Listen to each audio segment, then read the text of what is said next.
అందరికీ నమస్కారం అండి. నిత్య విద్యార్థి యూట్యూబ్ ఛానల్కు స్వాగతం, సుస్వాగతం. మిత్రులారా, ఈరోజు మరొక అంశంతో మీ ముందుకు వచ్చాను. ఈరోజు మనం తెలుసుకోబోయే అంశం పేరు గుడికి దేనికి వెళ్ళాలి.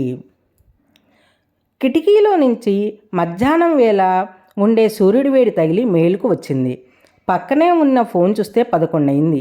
ఇంటి దగ్గర ఉంటే నాన్న అమ్మతో కలిసి 1 గంట లోపల భోజనం చేయాలనే ఆలోచనలతో తొందరగా నిద్ర లేచేవాడిని. కానీ ఇప్పుడు ఉద్యోగం పేరుతో బెంగళూరులో ఉండటం వల్ల భోజనం చేయాల్సిన సమయంలో టిఫిను టీ తాగాల్సిన సమయం భోజనం అలవాటు అయిపోతుంది. తొందరగా లేచి అరగంటలో స్నానం ముగించుకొని ప్రతి వారం లాగానే పక్కన వీధిలో ఉన్న గుడికి వెళ్ళాను. 3 ఏళ్ల క్రితం కార్తీక మాసంలో అనుకుంటా ఖాళీగా ఉన్న రోజుల్లో గుడికి వెళ్ళిరా అంది అమ్మ.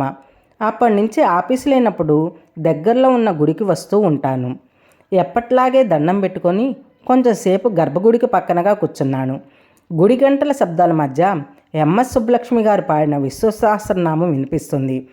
కొంతమంది ప్రదక్షిణ చేస్తున్నారు, ఇంకొంతమంది అర్చన చేయిస్తున్నారు, కొంతమందికి దేవుడికి పట్టు వస్త్రాలు ఇస్తున్నారు, ఇంకొంతమంది తన్మయంతో దేవుణ్ణి చూస్తూ ఉండిపోయారు. దేవుడికి మధ్యాహ్నం సమర్పించే నైవేద్యం ఇంకొంచెం సమయం ఉండటంతో ప్రతివారం గుడిలో ఉండే పూజారి గారు క్షణం కూడా తీరిక లేకుండా కంగారుగా ఉన్నారు. అమ్మ వెళ్ళమందని గుడికి రావటం మొదలుపెట్టినా గుడికి వచ్చిన ప్రతిసారి ఎందుకో నాకు చాలా ఆనందంగా ఉంటుంది. కానీ నా మెదడులో మాత్రం ఎప్పట్లాగనే ఎన్నో ప్రశ్నలు రాసాగాయి. దేవుడి గురించి, దేవాలయాల గురించి, భక్తుల గురించి ఎన్నో సందేహాలు, ఇంకెన్నో విశ్లేషణలు. ప్రతిసారిలాగే ఆ ప్రశ్న ప్రవాహంతో ఆలోచన అలలు ఉవ్వెత్తున ఎగిసిపడుతున్నాయి. ఇంతలో గుడిలో నేను ఎప్పుడు చూడని పూజారి గారు ఒకరు నన్ను చూసి నవ్వి నా పక్కన వచ్చి కూర్చున్నారు. ఈయన్ని ఎప్పుడు ఈ గుడిలో చూడలేదు కదా అన్న సందేహంతో కూడిన ఒక నవ్వు నవ్వాను. అప్పుడు ఆ కొత్త పూజారి గారు ఇలా అన్నారు, నిన్ను ఈ గుడిలో చాలా రోజుల నుంచి చూస్తున్నాను బాబు, కానీ ఎప్పుడు ఏదో ఆలోచిస్తూ ఉంటావు, ఏమైనా ఉంటే చెప్పు, పర్వాలేదు అన్నారు. నేను ఎప్పుడూ చూడని వ్యక్తి, నేను వచ్చిన ప్రతిసారి గమనిస్తున్నారా అన్న ఆలోచన ఒకవైపు, నా ప్రశ్నలు సందేహాలు నా మొహం మీద కనిపిస్తున్నాయని కంగారుగా ఇంకొక వైపు తిరిగి అబ్బే ఏం లేదండి అన్నాను. కానీ పూజారి గారు, మధ్యాహ్నం నైవేద్యానికి గుడి మోయటానికి ఇంకా సమయం ఉంది బాబు, పర్లేదు చెప్పు, నీ సందేహాలేమిటో నాకు తెలిసినంతలో నీతో చర్చించడానికి ప్రయత్నిస్తాను అన్నాడు. ఎందుకో నాకున్న సందేహాలన్నీ అడిగేద్దామని ధైర్యం తెచ్చుకొని నేను ప్రశ్నలు అడగటం మొదలుపెట్టాను. పెద్దవాళ్ళు గుడికి వెళ్ళటం మంచిదంటారు కదండి, అసలు గుడికి ఎందుకు రావాలి? నా ప్రశ్నల్లో మొదటి ప్రశ్న అడిగాను. అప్పుడు పూజారి గారు ఇలా అన్నారు, నువ్వు ఉద్యోగం చేయడానికి బెంగళూరులో ఉన్నావు, కానీ ప్రతి నెల 2 రోజులైనా ఇంటికి వెళ్ళి నాన్న అమ్మని కలవాలనుకుంటావు కదా, ఎందుకు? ఎందుకంటే వాళ్ళతో గడిపినప్పుడు నీకు ఆనందం వస్తుంది, వాళ్ళ ప్రేమ నీకు హాయిని కలిగిస్తుంది. బహుశా నీ ప్రశ్నకి సమాధానం దొరికిందనుకుంటాను అన్నాను. భగవంతుణ్ణి నాన్న అమ్మతో పోల్చిన వెంటనే ఒక్కసారిగా నాలో కమ్ముకున్న చాలా మేఘాలు తొలగిపోయినట్టు అనిపించింది. మరలా మరో క్వశ్చన్ ఇలా అడిగాను, భగవంతుడు అంతటా ఉంటాడంటారు కదండి, మరి ఎందుకు గుడికి వచ్చి దండం పెట్టుకుంటారు అందరూ అని అడిగాను. అప్పుడు పూజారి గారు, నీ ప్రాణ స్నేహితుడు నీ దూరంగా వేరే ఊరిలో ఉన్నాడనుకో, నువ్వు ఫోన్లో అతనితో మాట్లాడవచ్చు, కానీ అతన్ని నేరుగా కలిస్తే వచ్చే ఆనందం ఇంకా ఎక్కువ ఉంటుందా లేదా? కొంతమందికి ఫోన్లో మాట్లాడినా ఆనందం కలుగుతుంది, కానీ కొంతమందికి నేరుగా కలిస్తేనే ఆనందం కలుగుతుంది అన్నాడు. దాంతో నాలో ఉన్న అనుమానం పటాపంచలైంది.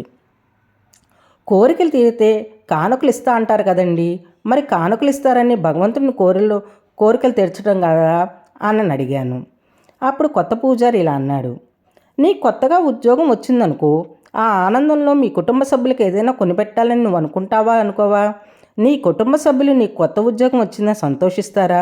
నువ్వు ఏదైనా కొనిపెడతావని ఆశిస్తారా?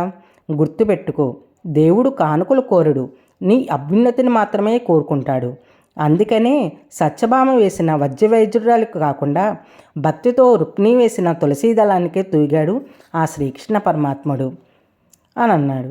అప్పుడు నేను ఇంకో ప్రశ్న అడిగాను, ఏదైనా పని మొదలుపెట్టే ముందు దేవుడికి దండం పెట్టుకోమంటారు కదండి, దేవుడి అనుగ్రహం వలన పని పూర్తయితే మానవ ప్రయత్నం లేనట్టే కదా, అలా కాకుండా మానవ ప్రయత్నం వల్ల పని పూర్తయితే పని మొదలుపెట్టేటట్టు దేవుడికి దండం పెట్టుకోవటం ఎందుకు అని చెప్పని అడిగాను. అప్పుడు ఆ పూజారి గారు ఇలా సెలవిచ్చారు. నీ ఆఫీసులో కొంచెం క్లిష్టమైన పని ఇచ్చారనుకో, సాధారణంగా ఏం చేస్తావు? కొంచెం నిశ్శబ్దమైన ప్రదేశానికి వెళ్ళి నీకు నచ్చిన కాఫీ అయినా టీ అయినా తాగుతూ ఏకాగ్రతగా ఆలోచించి పని పూర్తి చేస్తావు. అవునా కాదా? ఇప్పుడు కాఫీ, నిశ్శబ్దమైన ప్రదేశం వీటి వల్ల పని పూర్తయిందా, లేక నీ బుద్ధి ఉపయోగించడం వల్ల పని పూర్తయిందా? నిజానికి కాఫీ, నిశ్శబ్దమైన ప్రదేశం ఇవన్నీ నీ ఏకాగ్రతని పెంచి నువ్వు నీ పని పూర్తి చేయడానికి, నీ బుద్ధిని ఉపయోగించుకోవడానికి దోహదపడ్డాయి.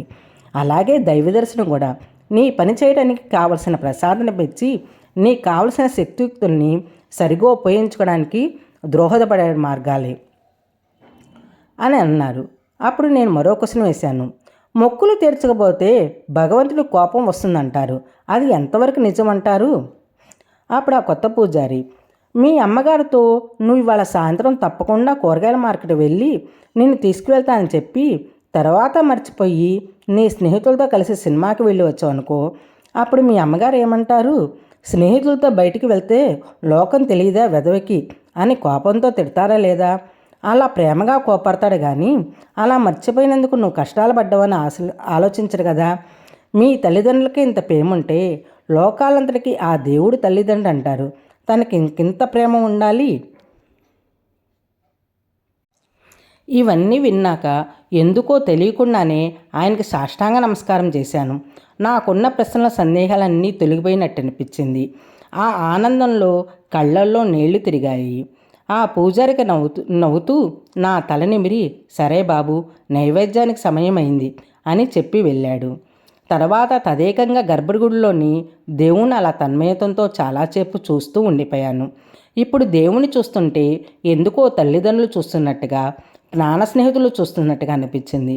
నేను నా భావాల్ని నా కళతోనే ఆయనతో పంచుకున్నానేమో అనిపించింది.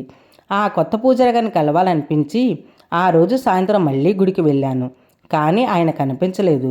కొత్త పూజారిని కలవాలనే కోరిక ఆపుకోలేక ప్రతి వారం గుడిలో ఉండే పూజారి గారి దగ్గరికి వెళ్ళి అడిగాను. పొద్దున ఒక కొత్త పూజారి గారు ఉన్నారు కదండి, ఆయన సాయంత్రం రాలేదే అని అడిగాను. అప్పుడు ఆ గుడిలో ఉన్న పూజారి గారు అన్నాను, కొత్త పూజారి గారా? ఎవరు బాబు? పొద్దున కూడా నేను ఒక్కడనే ఉన్నానే బాబు ఈ గుడిలో, నాతో పాటు ఇంకో పూజారి ఎవరు లేరు బాబు అని అన్నారు. లేదండి, నైవేద్యానికి ఇంకా సమయం ఉందని ఆయన నాతో మాట్లాడారు కూడా అని అంటూ ఆగిపోయి నేను, నైవేద్యానికి సమయం ఉందని అన్నారు కానీ భగవంతుడికి నైవేద్యం సమర్పించడానికి సమయం ఉంది అనలేదు కదా. ఈ విషయం స్మరించగానే ఒక్కసారిగా ఆశ్చర్యపోయాను. నాకేమీ అర్థం కాలేదు. అలా కూర్చుండిపోయాను. ఇంతలో అమ్మ నుంచి ఫోన్ వచ్చింది. గుడి నుంచి బయటకు వచ్చి ఫోన్ మాట్లాడాను. అమ్మంది, ఏరా ఏం చేస్తున్నావు? ఇప్పుడే నాన్న నేను టీ తాగాము. నువ్వు భోజనం చేసావా? పొద్దున గుడికి వెళ్ళొచ్చావా అని అడిగాను. పొద్దున్న దేవుణ్ణి కలిసి వచ్చానమ్మా అన్నాను తన్మయతో సర్వంతో.